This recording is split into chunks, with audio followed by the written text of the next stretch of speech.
Olá, amigos de Espanhol Fácil. Hoje você vai aprender a descrever no passado, falar das coisas habituais que se faziam no passado. Que estrutura utilizamos? É uma forma muito simples, você vai aprender isso hoje.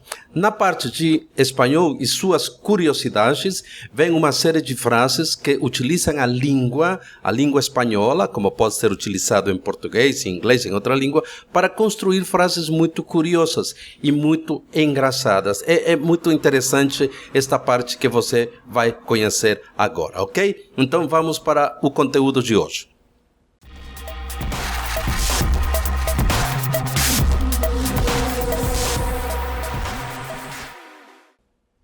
Tudo bem. Antes, nós sabemos que sempre corrigimos o exercício que foi deixado da aula anterior. Na aula anterior, nós tínhamos a acentuação de monossílabos, a acentuação de hiatos, a acentuação de frases, palavras interrogativas. E deixamos o seguinte exercício. Acentua as palavras que lo necessitem. Era uma série de frases nas quais haveria uma ou duas palavras que estariam precisando acento, incluso algumas frases que não têm nenhuma palavra com acentuado. Frase 1. Mi tío trabaja en la floristería. Aqui temos o acento em tio e em floristeria, a acentuação dos hiatos, a vogal mais forte, que seria fraca, perdão, que seria a letra I, a vogal I. El agua estaba demasiado fría. Igual que floristería, fría. Hay muchas fotografías en el baúl. Hay muchas fotografías en el baúl. Acentuamos fotografía, como sería fría, como floristería, y baúl, más fuerte, a letra U. José se parece mucho a mí. Ese mí es acentuado para diferenciarlo del mí posesivo. Nunca te ha tocado tomar té hirviendo. Vea, nunca te ha tocado, esse té é sem acento, o pronome pessoal. Tomar té, o substantivo, sim, tem acento. Mi madre la llevó a ver el océano. Aqui não tem acento o mi, não tem acento o la, não tem acento o el, que seriam monossílabos que têm outros semelhantes, mas no caso aqui não se acentuam. ¿Cuál de mis hermanos te gusta más? ¿Cuál? Uma palavra interrogativa, como está na pergunta, vou acentuar qual no A. Se não estivesse numa interrogação, não teria acento. Mas, para diferenciá-lo de más, que é uma preposição, acentuamos o advérbio de quantidade más. Coloca eso donde tú quieras. Coloca eso donde tú quieras. Então, temos a frase, a palavra tu, pronome pessoal, vou acentuá-lo para diferenciá-lo do possessivo tu. Quiero que digas sí. El adverbio de afirmación sí está acentuado. Le molesta cuando se lo preguntas. Le molesta cuando se lo preguntas. Aquí disculpa, está cuando, le molesta cuando se lo preguntas. No hay acento en le, no hay acento en se, no hay acento en lo, que são monossílabos. Nas regras que você aprendeu hoje, saberá por quê. Sé un poco más paciente. Aquí tenemos acento en se, que es el imperativo del verbo ser, teria acento, e en más, que também é o advérbio de quantidade. No quiero que le dé dinero. Acento en de, para diferenciá-lo de preposição. E foi isso que nós vimos na semana passada, acentuação de monossílabos, ou de hiatos, ou de palavras interrogativas, ok? Então vamos para o nosso conteúdo de hoje. Como eram as coisas antes? É uma pergunta, então. Como eram as coisas antes? Aí temos o destaque do verbo ser em el pretérito imperfecto. Vejamos. Había poco tráfico vehicular en las calles. Había poco tráfico. La gente se vestía de otra forma. Vestía. Santa Claus fumaba en las propagandas. Fumaba. La gente compraba y tenía aparatos muy diferentes. Compraba, tenía. Eu destaque em essas frases que nós estamos vendo com as imagens. Pretérito imperfeito. Ok.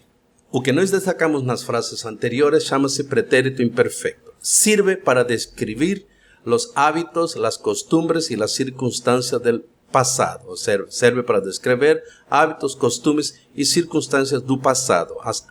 O que é habitual no passado. O que é no presente descrevemos com o verbo no presente. Quando é no passado, usamos o chamado pretérito imperfeito. Então, nós vamos conhecer como é que se constrói, como que se forma o pretérito imperfeito de qualquer verbo. É muito simples, é muito parecido com o português e o uso é exatamente igual. Só vamos destacar, vamos fazer o destaque de alguns verbos. Mas vejamos as conjugações. Temos aqui como modelos estar, tener, vivir. Estar, terminação ar. Tener, terminação er. Ir, terminação ir. Se o verbo termina em ar, como o verbo estar, o pretérito imperfeito se constrói da seguinte maneira.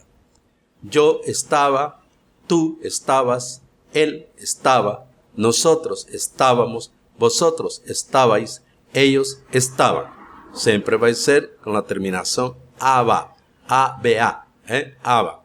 Sempre que o verbo estiver em ar, como veremos em outros modelos mais na frente. Verbo tener, terminação er. Veja como é a forma do verbo. Eu tenía, tú tenías, él tenía, nosotros teníamos, vosotros teníais, ellos tenían. Então, se o verbo termina em er, o pretérito imperfeito será com terminação ia. E assim todas as pessoas. Verbo vivir, terminação ir. Exatamente igual que os que terminam com er. Vivir. Yo vivía, tú vivías, él vivía, nosotros vivíamos, vosotros vivíais e ellos vivían. E aqui temos as três formas, as três terminações, ar, er, ir. E assim se constrói o pretérito imperfeito de qualquer verbo que termine em ar, que termine em er e termine em ir. Tudo bem, mas como toda língua latina tem suas exceções, aqui estão os três verbos que fogem àquela regra, um pouco àquela regra que nós tínhamos visto no quadro anterior. Por exemplo, o pretérito imperfeito do verbo ser, que termina em er, é eu era, tú eras, él era, nosotros éramos, vosotros eras e ellos eran. Del verbo ir, totalmente diferente de terminación ia. Yo iba, tú ibas, él iba, nosotros íbamos, vosotros ibais y ellos iban. Y del verbo ver, que termina en er, aparentemente sería yo vía, tú vías, él vía. No, el verbo es yo veía, tú veías, él veía, nosotros veíamos, vosotros veíais y ellos veían. Assim se tem o verbo ver no pretérito imperfeito. Então, destacamos o verbo ser, o verbo ir e o verbo ver. Formas com outros verbos, usando a primeira pessoa. Vamos tomar como modelo a primeira pessoa e aqui temos pretérito imperfeito de hacer, eu hacía. De cantar, eu cantava. Salir, eu salía. Haber, eu había. Poner, eu ponía. Decir, eu decía. Saber, yo sabía. Esperar, yo esperaba. Escribir, yo escribía. Hablar, yo hablaba. Dormir, yo dormía. Poder, yo podía. Venir, yo venía. Caer, yo caía. Modelos de vários verbos para ver e simplificar o que nós vimos nos quadros das conjugações anteriores, ok? Então, para falar desses detalhes de hábitos no passado, se utilizam certos marcadores temporales para o passado. Nós sempre que nos referimos ao passado decimos, antes havia mais gente feliz. Antes havia. Se vou me referir a uma outra época da minha vida, de niño, o de niña, tenía más tiempo. De joven, salía con mis amigos. O cuando era niño, cuando era joven, tenía más tiempo. Entonces yo puedo usar de niño, de joven, o cuando era niño, cuando era joven. Cuando tenía 15 años, salía con los amigos. En esa época, en aquella época, había menos coches. En aquellos tiempos, bailábamos mucho. Entonces, había más gente. En ese entonces, se hacían otras cosas interesantes. Entonces, ahí nos estamos trabajando con los marcadores temporales, que são os que vão modificando o tempo, vai nos marcando o tempo do pretérito imperfeito que nós vimos nos quadros anteriores. Muito bem. Então, vamos ver alguns exemplos com frases. Antes, la vida era más tranquila. De niños jugábamos en la calle. Cuando era joven dormía mucho. A los 15 años salía muy poco solo. Cuando estudiaba, recibía estímulos. Yo iba a una escuela pública. En esa época no había electricidad. Cuando niño, veía dibujos animados. Cuando niños, teníamos más juguetes. No podíamos brincar en la cama. En ese caso, brincar en la cama sería no podíamos pular en la cama. A los 5 años solo tenía una hermana. En aquel tiempo se pedía permiso. En esa época íbamos a un cine viejo. Yo no decía ni una sola mentira. De joven miraba todo con asombro. Antes escribíamos más correctamente. Entonces aquí nos colocamos e pronunciamos modelos de como descrever as coisas no passado. Então, essa aqui é a forma em que se faz em espanhol.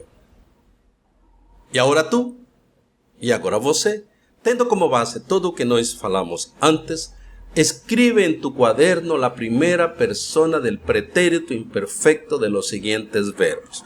Pega seu caderninho, usa esses verbos que estão aqui no infinitivo, coloca a primeira pessoa dos verbos para você praticar. Muito bem, então vamos para a parte El Espanhol e suas curiosidades. Na aula de hoje, vamos utilizar uma série de frases que, utilizando a língua, cria uma piada. Ou seja, através de uma pergunta muito engraçada, se responde com palavras do idioma espanhol, mas criando uma piada simplesmente. Ou seja, o engraçado está na resposta que se dá, que pode ter sentido duplo. A resposta pode ter sentido duplo, porque a palavra pode significar uma coisa, mas naquela situação tem outro significado. Então, vamos ver essas palavras engraçadas no espanhol. Ok, então, por exemplo, diz: ¿Qué le dice el cero a otro cero? ¿Qué es lo que le dice? No somos nada, responde, dice un cero a otro cero. ¿Qué le dice el 0 al 2? El número 0 al 2 le dice lo siguiente: 20 conmigo. 2 y 0, número 20. 20 conmigo. ¿Qué le dice el mar a uno que se está ahogando?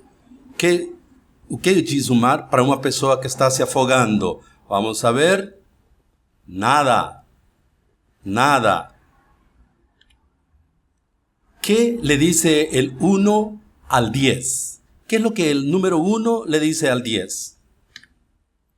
Para ser como yo, le dice el número 1, deberás ser sincero. ¿Qué le dijo una nalga a otra nalga? Sabemos su sentido de nalga en español, ¿correcto? Una nalga le dice a la otra nalga: hay un soplón entre nosotras. Soplón. Hay que entender lo que es un soplón en español. Soplón es el que sopla con el viento. Entonces hay un soplón entre nosotras. ¿Qué le dice la cuchara a la gelatina? ¿Saben? La gelatina encima de la cuchara. Ahí la cuchara le dice: no tiembles, cobarde, no tiembles. ¿Qué le dice un ojo al otro ojo? Mira qué le dice un ojo al otro ojo. Tan cerquita y no nos vemos. ¿Qué le dice el fósforo al cigarrillo? El fósforo le dice al cigarrillo lo siguiente: por ti me consumo, me quemo por ti. Ok, estas fueron las frases destacadas de hoy en el español y sus curiosidades lingüísticas principalmente. La próxima semana trataremos de outro tema de estrutura do espanhol para que você possa aprender. Você que está inscrito no nosso canal, vá acompanhando as nossas aulas semanais. E você, se é a primeira vez que você chega até nosso canal, você já conhece o nosso canal, inscreva-se, recomende o nosso canal, as nossas aulas, para as pessoas que você conhece e sabem que também gostam ou precisam de aprender espanhol. Você tem toda semana dois vídeos que são postados no nosso canal. E até a próxima semana. Um forte abraço. Nosso próximo encontro é na semana que vem. Enquanto isso, clique dizendo que você gostou da videoaula, compartilhe com seus colegas, amigos, colegas de espanhol, parentes, vizinhos, etc, e deixe seu comentário. Tudo isso ajuda a incentivar a atividade do canal. Você pode comentar, propor um tema, discordar ou simplesmente mandar um oi. Um forte abraço.